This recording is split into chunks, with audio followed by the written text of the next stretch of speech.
Black Ops 6 Zombies DLC 4 was just revealed with a short preview gameplay trailer and the full blog post reveal, including a ton of gameplay details such as the Wonder Weapon, new field upgrade, multiple areas of the map, traps, enemies, so much more. Let's jump straight into it. Oh, here's zombies. Here we go. Containment breach in progress. Oh, we enter the map by gliding in?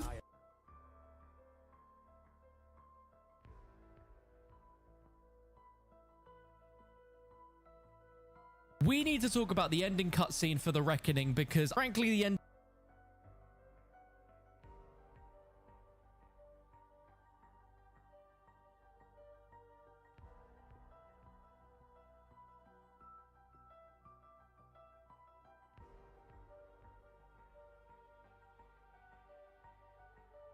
This is a complete guide to completing The Reckoning.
Hi guys, Mr. Ruffwaffles here. This is your no-nonsense guide to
both sides of the Reckoning Easter egg in Black Ops 6 Zombies. Before you spawn in, I've got one or two quick recommendations for you. I think the Maelstrom is pretty good for this, for before you get to boss fight, and then there's some other boss fight recommendations that we'll get to later. I also think that Shields Up is a pretty nice gobblegum to have on this map, and I like running Frenzied Guard. If you want to know my Maelstrom build, I use it with a full choke muzzle, a Ranger 4 grip underbarrel, extended mag 2 on the magazine, ergonomic grip on the rear grip, light stock on the stock, steady aim laser on the laser, and the Dragon's Breath obviously on the fire mods as well. So once you spawn in, and especially if you've got teammates, tell everybody to freeze just for a few seconds here, because the first thing you need to do before anyone goes anywhere is you need to melee this mop and bucket until it is underneath this sprinkler. Doesn't have to be absolutely perfectly positioned, but just as close to underneath it as you can get it. And if it's not moving for you, you can lie down and that might help you melee it, but go at different angles until you can melee it underneath the sprinkler, and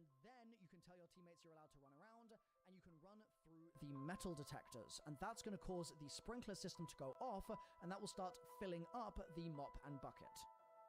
Next, you're going to basically start your match as normal, but we are going to choose to open the mutant research side of the map first because it's slightly more optimized. So open up this door like I'm doing in the gameplay and head up the elevator, and then you can follow where I'm going in the gameplay here. You're basically looking for this big blue tank with a mangler inside, and just to the right of that, there is going to be a syringe part that you can pick up by holding square, exactly like I'm doing in the gameplay here. Then when you've held square on that and grabbed it, you can keep working your way through following the orange objective markers all the way to the T2 sub-level 10, and that's the area where the Pack-a-Punch is, but to activate PAP, you need to shoot all the purple crystals, indicated again by the orange symbols. Now, with Pack-a-Punch activated and ready, there's one more thing we're going to do in this room right now. So there'll be a big beam in the middle of the room. You need to go up onto the walkway on the side and then jump into the beam, and it's going to turn you into a little ball. You just need to stay in the ball and navigate towards the body that's going to be floating in there and avoid the other objects. And once you knock into the body, it's going to knock it onto the ground. You can then run over to that body once you're out of ball form and hold square on it, and you'll use the syringe on the body and it will update your quest item. And if you're having trouble getting into the beam in the first place, just go to the other side and it will let you jump into it from there. So with all that done in the PAP room, we are now going to turn our focus to restoring Klaus's body, and he's missing 2 arms and 2 legs. So let's start with talking about the arms. These arms can only be grabbed during special rounds, which happen roughly once every 5 to 6 rounds, and it's this map's equivalent of bug rounds. So wait to round 5 or 6, and then you'll see a bunch of Commando Klauses spawning in, and you need to shoot Commando Klaus's arms, and one of those arms will fall off, and you'll then be able to pick it up. But I mentioned that and unfortunately, you cannot grab them both on the same special round. So once you've grabbed one on your first special round, you'll then need to wait another 5 to 6 rounds to your next special round to get a second arm. Now, the good news is that we can be time efficient and use the rounds in between to do other stuff. So once you've finished that special round, you're going to want to go back to the T1 Mutant Research Test area and the T1 Mutant Research Lab area as well. And you're basically going to be looking for a zombie in a green lab coat called a geneticist. And this will spawn around round 5 or 6.